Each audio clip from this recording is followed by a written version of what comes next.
Chapter 17 "Good afternoon, boys," said the teacher. He looked at them standing there in their Halloween costumes, clutching their masks. "How kind of you to think of including your poor old teacher in your fun holiday games."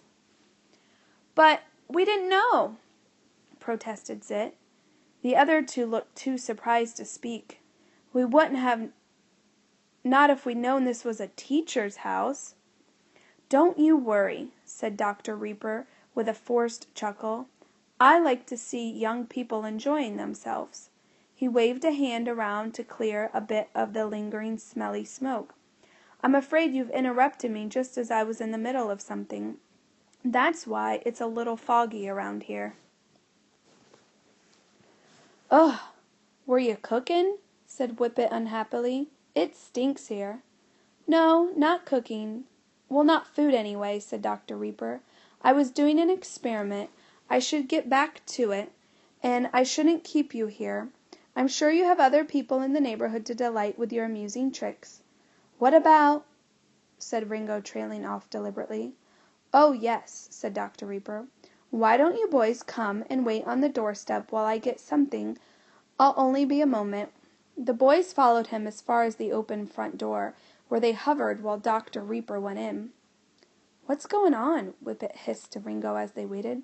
"Listen up, gang," said Ringo importantly. "Gather round. Creeper wants us to do something for him, and he's gonna pay us." "Yeah? But what does he want us to do?" asked Tank. "Relax. Chill," replied Ringo.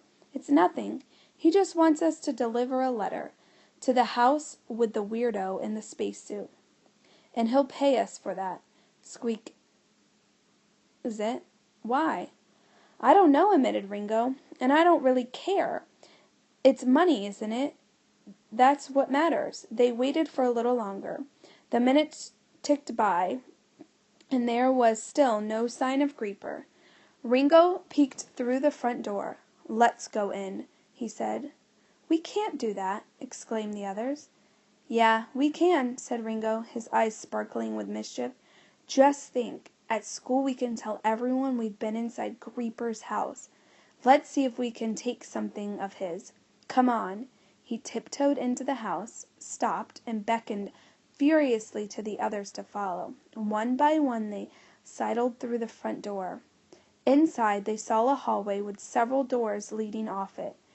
Everything in the hallway was covered with dust, as though no one had touched it for hundreds of years.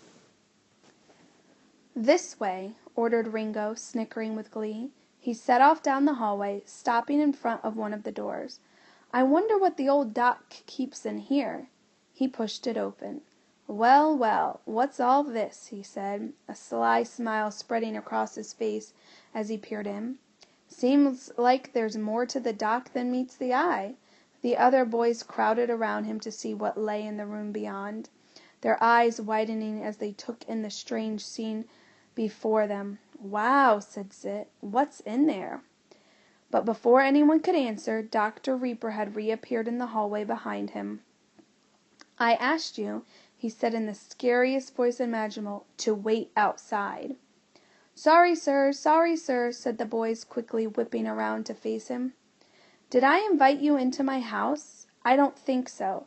Perhaps you could explain why you have behaved so very badly, or I will be forced to give you extra detention at school for disobedience."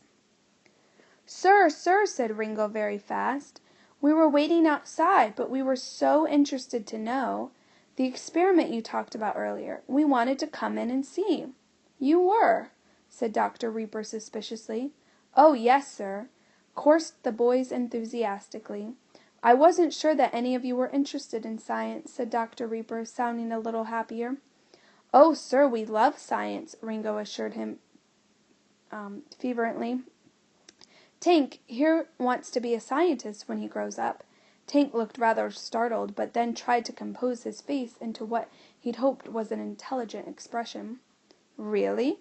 said Dr. Reaper, perking up considerably. "This is wonderful news. You must all come into my laboratory. I've been longing to show someone what I've been working on, and you seem like the perfect boys. Come in, please. I can tell you all about it." "What you've gotten us into now," muttered Whippet to Ringo as they followed Dr. Reaper into the room. "Shut up," Ringo replied out of the corner of his mouth. "It was this or detention, so look sharp, all right? I'll get us out as soon as I can."